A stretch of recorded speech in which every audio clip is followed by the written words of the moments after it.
Hello, everyone. So, this is part 2 of chapter 13, which is Mahatma Gandhi and the Nationalist Movement. So, in the previous video, the last topic which we discussed was the Rowlatt Satyagraha, which we saw was in opposition to the Rowlatt Act, which was launched by the Britishers. So, now because of the success of the Rowlatt Satyagraha, Mahatma Gandhi launched another campaign which was of the non cooperation movement. Cooperation meant that the Indians were now no longer going to cooperate with the British officials. So, as a result of which, Indians stopped attending schools, colleges, courts, government offices, etc. Indians stopped paying taxes. In a sense, non cooperation meant the renunciation of all voluntary association with the British government. This मेंट कि Indians जिस भी तरह से Britishers के साथ associated थे उन्होंने उसका त्याग कर दिया. Right, they renounced it. One very important feature of this particular movement was the Hindu-Muslim unity. अब वो कैसे? So in order to enhance the struggle or in order to broaden the scope of this struggle, Mahatma Gandhi joined hands with the Khilafat movement that sought to restore the caliphate. अब let us briefly see what this Khilafat movement was all about. So there have been prominent empires in the history of the world. For example, Mughal Empire, Roman Empire, etc. One such empire had been the Ottoman Empire. So now this Ottoman Empire was a state that controlled much of southeastern Europe, Western Asia, Northern Africa between the 14th and the 20th centuries. So the duration of this empire was from the 14th to the 20th century broadly. So now in the 18th and the 19th centuries, this empire was suffering military defeats. It was losing its territories. A lot of reforms were being introduced in the empire. However, it still remained a powerful empire. However, in the early 20th century, what happened is that this empire aligned with Germany in the First World War, right? And we all are aware that Germany lost the war, as a result of which this was a major blow to the Ottoman Empire. Further, it was coupled with internal dissent, right? Ottoman Empire में अंदर ही काफ़ी ज़्यादा problems चल रही थी. For example, in political science we've studied about the Arab revolt, the Arab world, right? So internal problems भी बहुत थी इस empire की, and it was also facing external crises, as a result of which partition of this empire took place. So there was this Turkish War of Independence, which was led by Mustafa Kemal Ataturk against the occupying allies, and this particular war was successful, and it led to the emergence of the Republic of Turkey, right? So there was abolition of the Ottoman monarchy from certain areas. Okay, so जो Ottoman empire का ruler था उसके लिए एक term use करी जाती है which is caliph, CALIPH. Now this caliph is the supreme religious and political leader of the Islamic state, and this Islamic state is known as the caliphate. So अब because of all these things which were happening, because of the Turkish War of Independence, the institution of caliphate was in danger, because अब Ottoman जो monarchy थी वो काफ़ी areas में से ख़त्म हो गई. So because of this, a movement started in order to preserve the institution of caliphate. This movement, which was led by the Indian Muslims in support of this restoration of caliphate, was termed as the Khilafat movement. So the Khilafat movement was a movement of Indian Muslims led by Muhammad Ali and Shaukat Ali that demanded the following things. So the first demand was that the Turkish Sultan or the Khalifa must retain control over the Muslim sacred places in the erstwhile Ottoman Empire. तो जो Ottoman Empire में जो holy places हैं, the sacred places हैं Islamic religion की, उस पे अभी भी खलीफा का ही control होना चाहिए. This was the first demand of these people. The second was that the Jazirat ul Arab must remain under the Muslim sovereignty. Again, Jazirat ul Arab includes Arabia, Syria, Iraq and Palestine. So this particular territory has a lot of historical, has a lot of symbolic value for the Islamic religion. तो इस area पे मुस्लिम sovereignty ही होनी चाहिए, that is खलीफा का ही control होना चाहिए. Then the third demand was that the खलीफा must be left with sufficient territory to enable him to defend the Islamic faith. So all these demands are intertwined and convey the fact basically that the Khalifa, Islamic ruler, should have sufficient powers in order to defend the Islamic faith. So the Congress supported the movement and Mahatma Gandhi sought to conjoin it to the non-cooperation movement so as to enhance or broaden the scope of the non-cooperation movement. So Mahatma Gandhi was a firm believer that if the two major religious communities, that is the Hindus and the Muslims, will fight collectively against the colonial rule would come to an end within 1 year. So he was a firm believer that if the non-cooperation movement becomes successful, then India will gain independence very soon. So we've covered the first point of Hindu-Muslim unity. Then we've also seen in the previous chapters that there was widespread discontent in the countryside, that is the rural areas. So because of all these factors, there unleashed a surge of popular action against the Britishers. So for the first time, participation was on such a massive scale.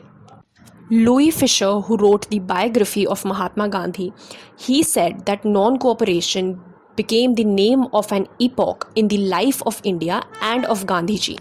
So it was an era, it was a time period in the lives of both Mahatma Gandhi as well as India. जिस तरह से हम कहते हैं the golden period of Indian history or the golden era of Indian history, which is the rule of the Gupta Empire, उसी तरह से this non-cooperation was not just a moment but was an era in the life of India, in the history of India. Right? The non-cooperation movement was negative enough to be peaceful and positive enough to be effective. तो जब हमने सत्याग्रह की definition पढ़ी थी, हमने देखा that it was not mere passive resistance. It entailed or it stood for denial, renunciation and self-discipline. It was a training for self-rule, as Mahatma Gandhi stated it to be. Also, how it was effective? It was for the first time after the 1857 revolt that the British Raj was shaken to its foundations. So this is all for the non-cooperation movement. So it was believed by Mahatma Gandhi that non-cooperation movement would result in the independence of India. However, this could not happen because the movement ended in February 1922. This was after the Chauri Chaura incident. So what happened in this was that a group of peasants attacked and set alight the police station at the village of Chauri Chaura, which is a province in Uttar Pradesh, as a result of which several constables died. We've seen that Gandhiji propagated that one should not resort to non-violence. However, because of this act of violence, Mahatma Gandhi had to call off the movement. Right, so this is how this movement ended, and as a consequence of this Chauri Chaura incident, a lot of people, a lot of protesters were arrested, including Mahatma Gandhi. So Mahatma Gandhi was charged with sedition. Sedition का charge लगाया गया. Now sedition is a crime wherein you revolt against the established authority. आप government के against revolt करते हो and try to overthrow the government. Now let us see what was the impact of the non-cooperation movement. So for the first time there was transformation of Indian nationalism. So if you remember, हमने discuss किया था that Mahatma Gandhi during his speech in the Banaras Hindu University said that he does not want the Indian struggle against Britishers to be limited to only the upper strata of the society. He does not want it to be a moment of only professionals or intellectuals. Rather, he wanted the lower strata of the population, that is the majority of people, including the peasants, workers, etc., to participate in the movement with equal vigor, equal enthusiasm. And by virtue of the non-cooperation movement, he was able to do so. That is, he was able to achieve this particular objective of his. Then this particular movement transformed Mahatma Gandhi into a people's leader. Now, what were the reasons for this? So first of all, he was representative of Indians. हमने देखा that he redeemed his promise which he made at the Banaras Hindu University of transforming Indian nationalism, right?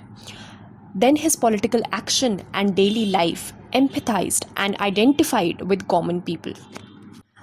Common people उनके action से, उनके ideas से relate कर पा रहे थे.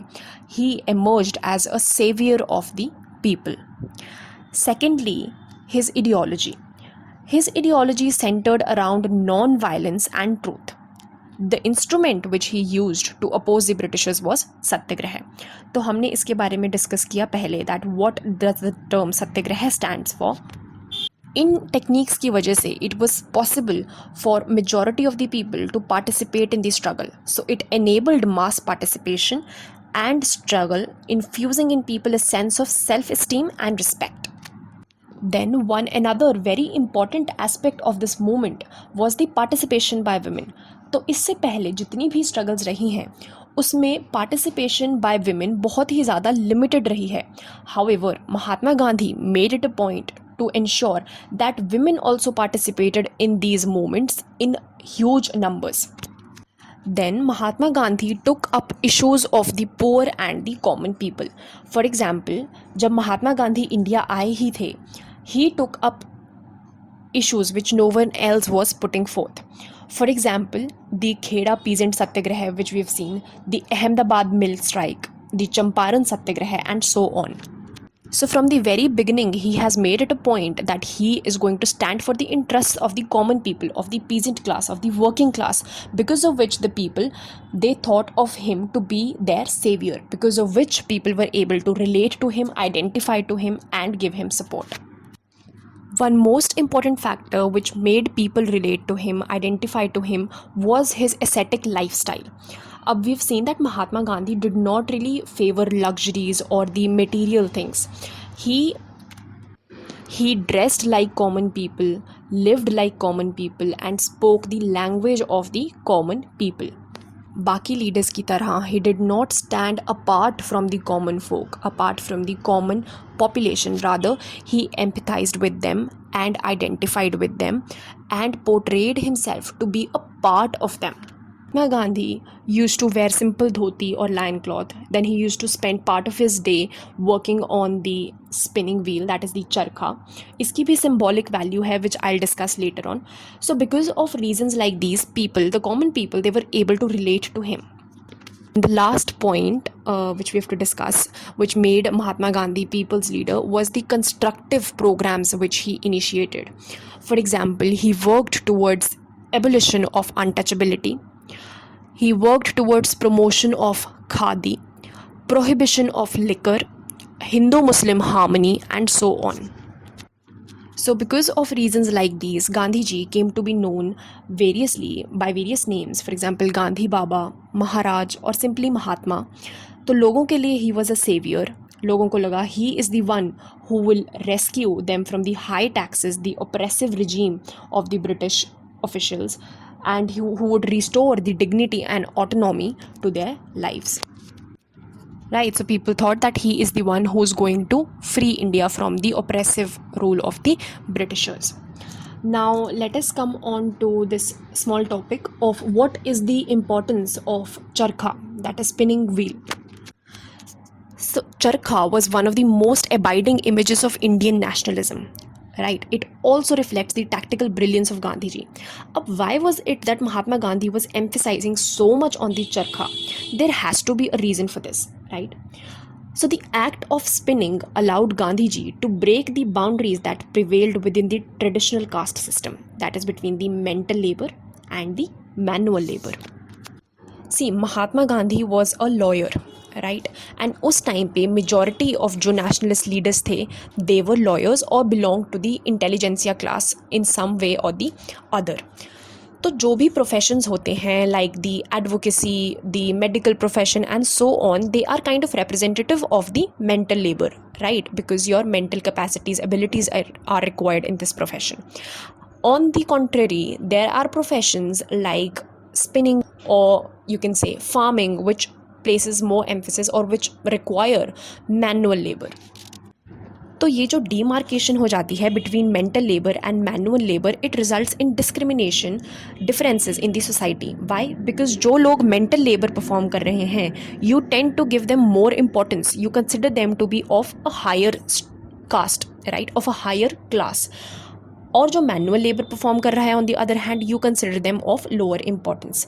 सो when people saw that a person like Gandhi ji, who was a lawyer himself, who belong to the intelligentsia, he was doing something like spinning, that is he was doing manual labor, it kind of broke the boundaries that prevailed between the mental labor and the manual labor, and it broke down the boundaries which prevailed within the traditional caste system. Then the charkha also symbolized the opposition to the materialistic culture. Then charkha was also a symbol of self-reliance. Right, it showed that Indians need not depend on the foreign powers for their survival. हमें दूसरों पे dependent रहने की, निर्भर रहने की कोई ज़रूरत नहीं है. We are ourselves capable of taking care of ourselves, of serving our interests. Right. Further, the spinning also facilitated the growth of the village industry.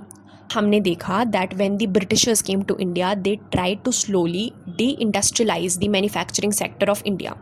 उन्होंने ट्राई किया कि इंडिया में कोई बड़ी इंडस्ट्रीज़ ना खड़ी हो पाएँ, और इंडिया की जो खुद की ट्रेडिशनल हैंडीक्राफ्ट इंडस्ट्री थी जो काफ़ी ज़्यादा फेमस थी वर्ल्ड वाइड, उसको भी उन्होंने सिस्टमैटिकली ख़त्म किया.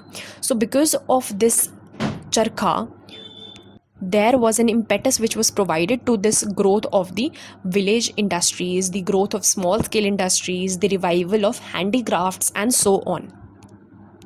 Then one important element of the Indian struggle was the Swadeshi and the boycott movement. हमने पढ़ा था इसके बारे में पहले. So encouraging the use of charkha meant boycott of foreign goods. So there was huge emphasis which was placed on the boycotting of foreign goods in order to show that India is not really dependent on other countries and India is a self-reliant country. Then this was also an important aspect of the constructive program, right? And it also gave huge employment opportunities to the people of India, especially the women. So it enhanced the dignity and the self-respect of women. Right, so this is all about the importance of charkha, and you can see what kind of symbolic value the act of spinning had. So Indian politics had not seen anything like this before. What India was experiencing under the leadership of Mahatma Gandhi was something very new. His mass appeal was without precedent, right? मतलब हमारे पास कोई और example नहीं था ऐसी चीज़ का. This is the first time, कोई मिसाल नहीं थी इस चीज़ की जो भी हो रहा है, right? And this was all a result of careful organization. For example, new branches of the Congress, they were being set up in various parts of India, ताकि जो nationalism है उसको दूर दूर तक लेके जाया जा सके. A lot of people could be mustered, right? Then a series of Praja Mandals were established to promote the nationalistic feeling in the princely states. Then there was huge emphasis which was placed on the use of mother tongue. Right, he encouraged the communication of the nationalistic message in the mother tongue. Because of reasons like these, जो provincial committees थी of the Congress, they were also based on linguistic regions, so that people are able to identify with the nationalist struggle. Then a lot of prosperous businessmen and industrialists, they joined hand with Mahatma Gandhi, because उनको लगा कि in a free India they would no longer be able to enjoy the incentives or the benefits which are given by the Britishers, right? Once India would be free, they need to have support of the nationalist leader, which was Mahatma Gandhi. So a lot of industrialists, they were joining hand with Mahatma Gandhi. A lot of people from different sections of the society, from different regions, from different religious backgrounds, were coming in support of Mahatma Gandhi. Also, a result of this particular fact was that people from those religious communities जहाँ से ये लोग आ रहे थे गांधी जी के support में, they also, the common people of those areas also started joining in the nationalist movement. Right, so this is how the non-cooperation movement became a nationalist movement, right, because of huge participation of the people. So this was all about non-cooperation movement. Then finally Mahatma Gandhi was released from prison in February 1924. तो February 1922 में the Chauri Chaura incident happened and the movement had to be called off. And after 2 years, February 1924 में Mahatma Gandhi was released from the prison. And after his release, he continued to do what he was previously doing. For example, encouraging the use of khadi, encouraging spinning, working towards abolition of untouchability, promoting Hindu-Muslim unity, trying to eradicate the social evils of the society, for example, the abolition of child marriage, and so on. Right, so this is all for this video. In the next video, we'll discuss about the salt satyagraha. Thank you so much for watching.